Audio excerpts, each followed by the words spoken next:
hello and welcome as always. I am Sean. This is In The Mixer, episode 39, the kind of penultimate episode of this season.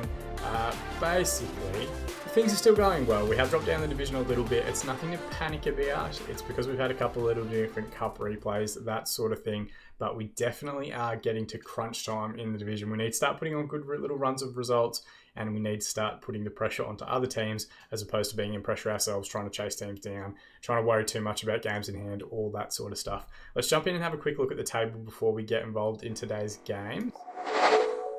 And I think the first thing that we should look at is the league table. We do currently have 37 games played, which is the fewest in the division so far. Most of the teams that are above us here, Grimsby and Chester, have played 40. So we've got 3 games in hand to catch up about 3 points. And then Cambridge, who are currently sitting in top spot, have played 39. We will also play them in today's episode just to set up kind of a blockbuster fixture, a whole bunch of different stuff going on as well. Now, the reason that we have fallen behind again is because we have had a couple of cup replays. St. Neots forced a 1-1 draw.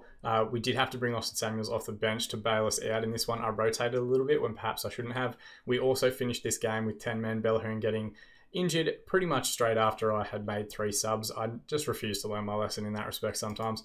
We did beat them convincingly in the replay. They pulled one back late on, but by that stage, we'd changed, adjusted, made subs, done whatever else. The game was done and dusted by that point.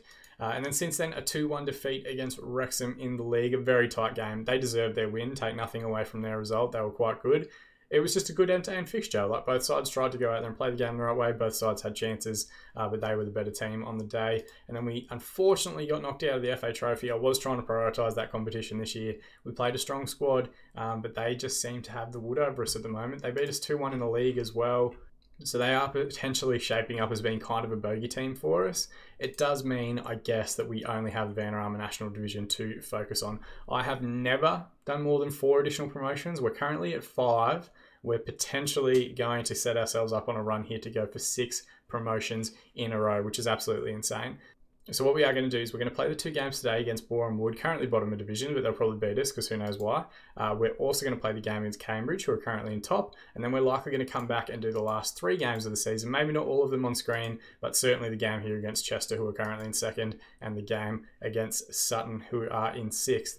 If we go to playoff football, we'll come back and do that as an extra Saturday episode for you guys as well. So disappointing that cup competitions have gone, but definitely not the end of the season at all. We've got a whole bunch of stuff to still play for, and we're going to go after it as well. We have been trying to clear out some of our financial debt. Last time I showed you guys, I think we were at negative 100k. We are now down to negative £262,000. I don't know why. I'm currently just over my wage budget, so I can't be blamed for all of it. York are coming in and picking up Christian Norton, which is going to get his wages off our books as well, which is fantastic.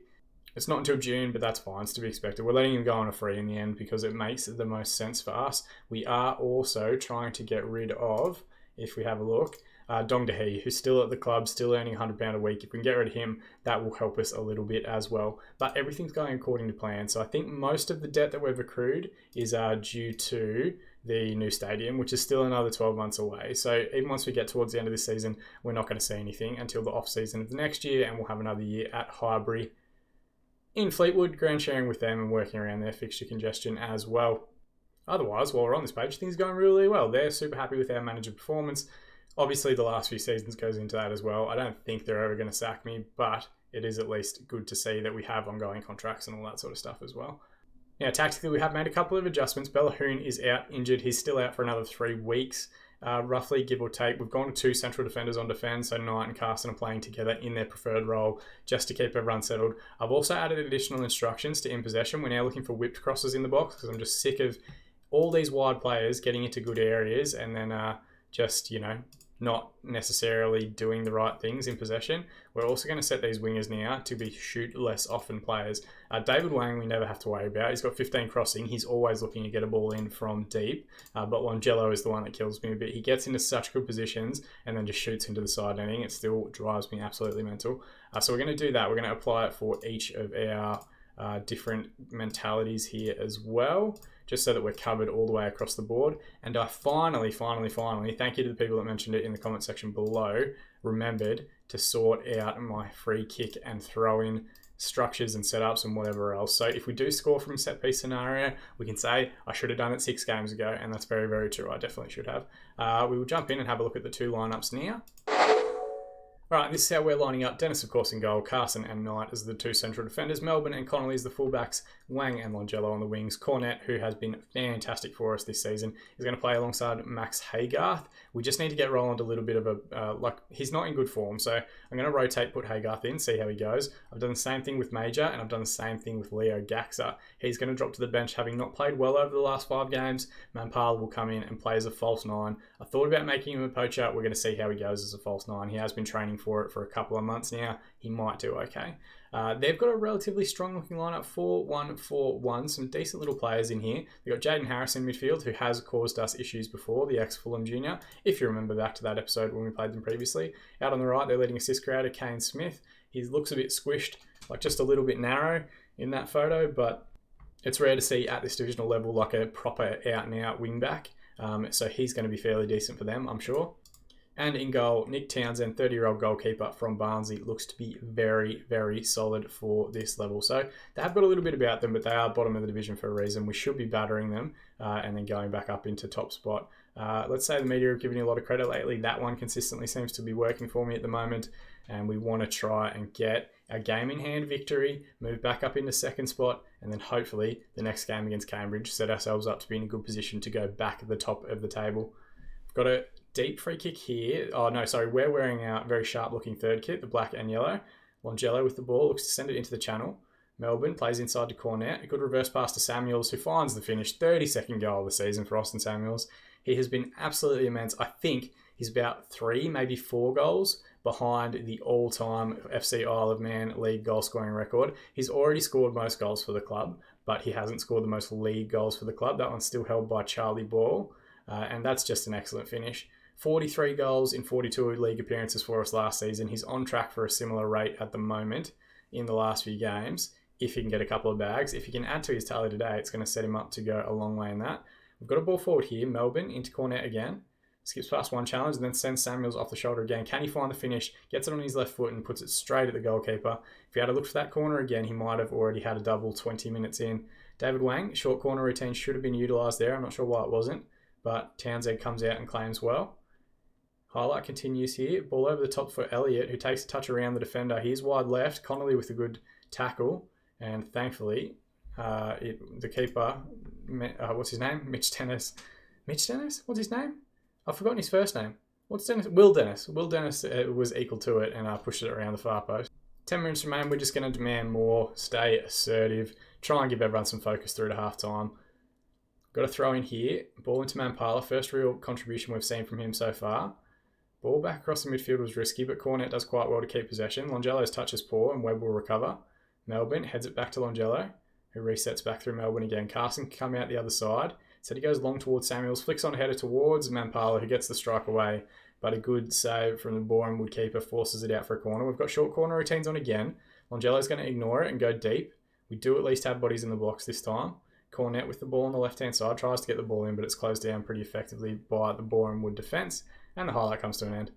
Dressing room, we're just going to say, happy with the performance so far, keep it up. No need to get down on anyone. We're well and truly on top. They've only had the 1 shot on target so far and way less possession. So we are doing quite well away from home. Smith with the ball now for them though on the right-hand side. Webb's made a good overlapping run and plays Harris into space on the right-hand side. Gets the strike away. Will Dennis. I'm going to remember Will Dennis every time. He did well and held. Deep free kick here. Connolly goes short to Haygarth, who switches it out the far side to Longello. In the box, he got a decent connection on the half volley, but just past the far post. Right, now go on. We're going to make 2 subs. James Rowland will come on for Max Haygarth, who has a yellow card. Jaden Major will come on for Longello, who's just struggling for a little bit of fitness at the moment. But we have had just like, it feels like pretty much the entire season we've had Saturday game, Wednesday game, Saturday game, Wednesday game. We haven't had the opportunity to rest and train full weeks all throughout the year. And you can see a few of the players are actually starting to struggle with that. Melbourne's in a similar boat. I don't have a left back on the bench, but it might mean we rotate for the next game or make use of rest days. Carson's let the ball run to Wilson, and thankfully Dennis bails him out. Oh no, free kick eventually because of the offside initially, but still, heart and mouth moments. 10 minutes remaining. Let's use our demand more shout. Dennis out to Carson now. And out now left to Melbourne. Up the line for the fresh sub major. Steps inside. Looks for Samuels over the shoulder. Hasn't got much to aim at. Goes to strike himself. Maybe just a little bit more awareness. Could have seen him take a touch back inside and square that one up for Mampala. But at least we're creating the highlights. Long ball forward here to Melbourne from the goal kick. Good to see that variation. Ball back into Roland. And Carson goes long ball forward. Mampala lets it run. Bancroft recovers for Borum Wood. Goes all the way back to Townsend in goal. Long ball forward. Cornet with a good header. Major has space in front of him on the left-hand side. Looks to play in Samuels, whose strike is straight at the goalkeeper.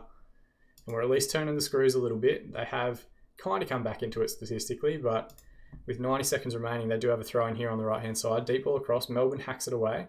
Oakley brings it down and plays it into the right-hand side. Deep ball back stick for Elliott. Thankfully, he's ruled out for offside.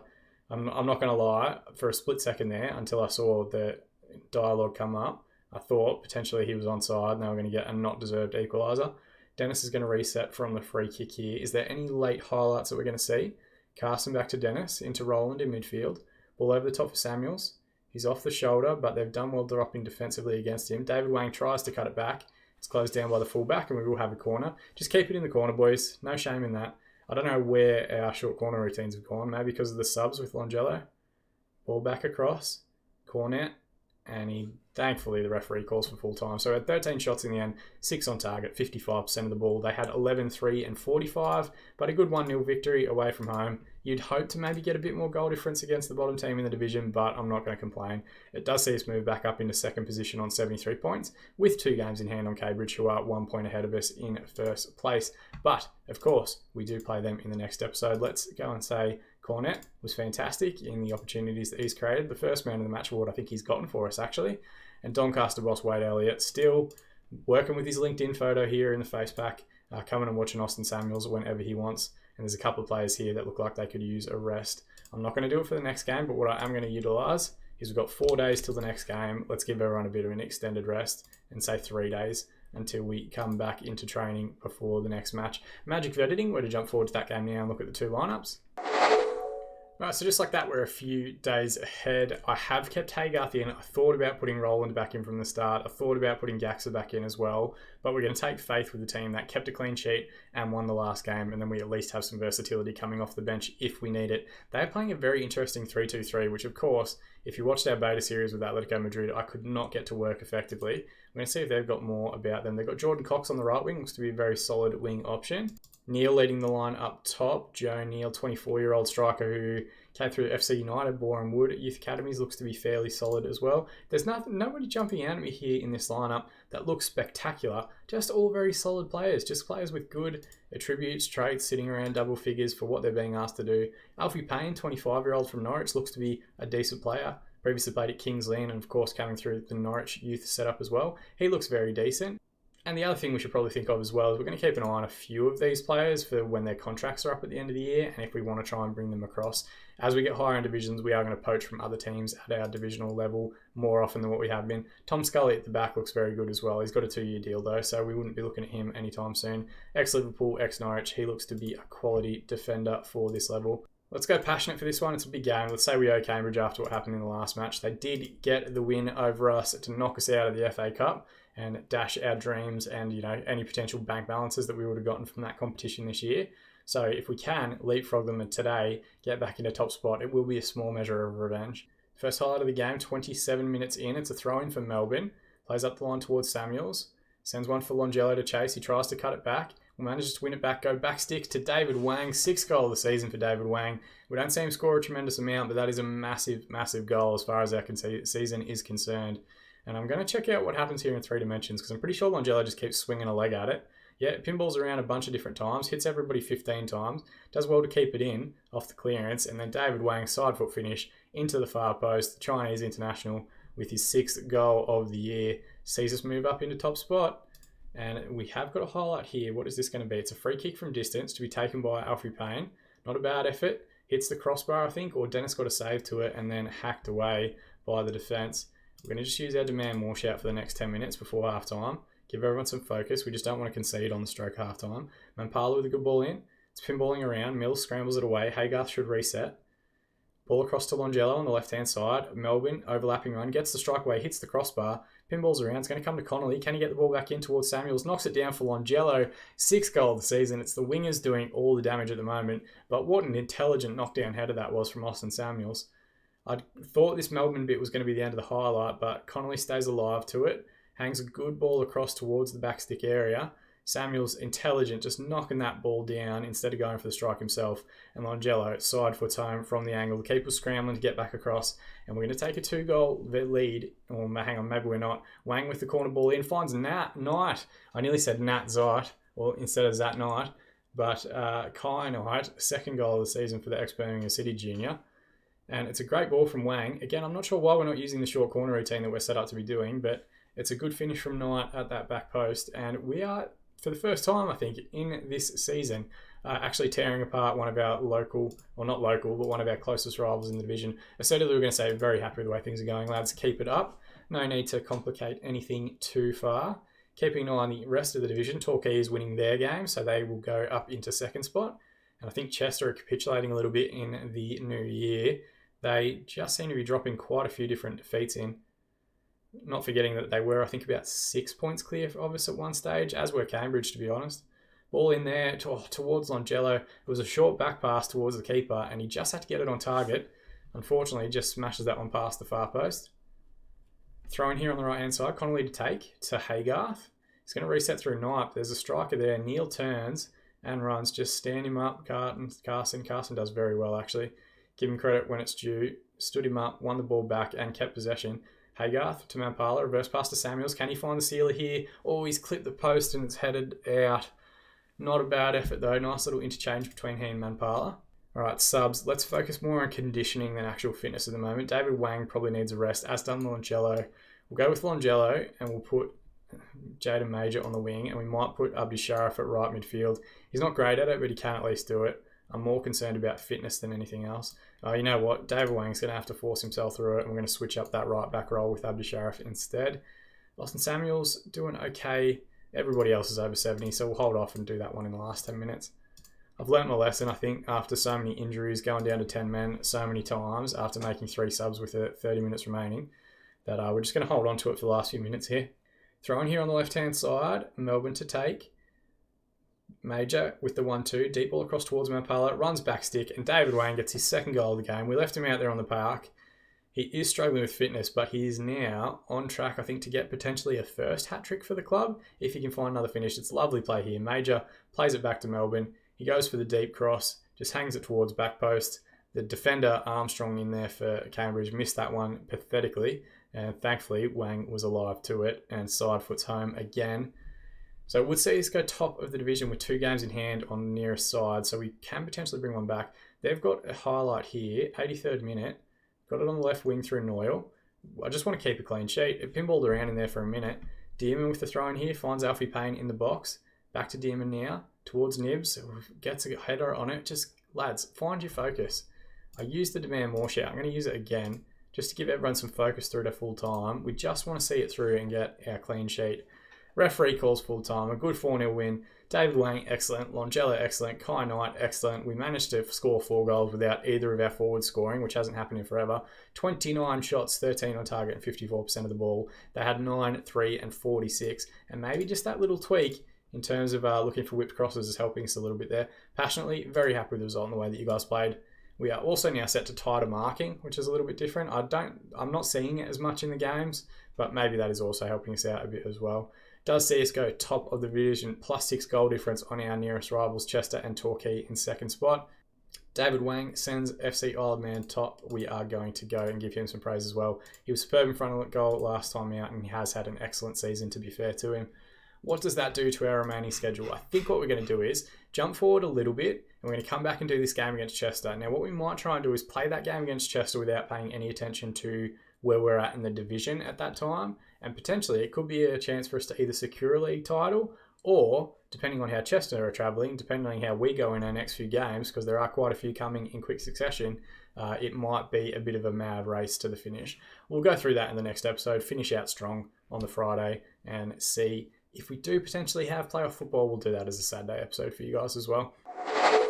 As always, guys, thank you so much for watching. That is the portion that I appreciate the most. You can drop a like on this video if you want to please the YouTube algorithm and get more eyes on the content and grow the community a little bit further. You can subscribe to the channel if you want to be kept up to date on future videos as they are continued to be released. If you check out the links just over on that side, I pointed to the right direction this time, so I'm learning from yesterday.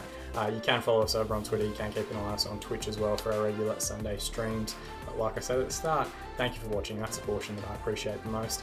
As always, I've been Sean, and I'll see you all again in the mixer.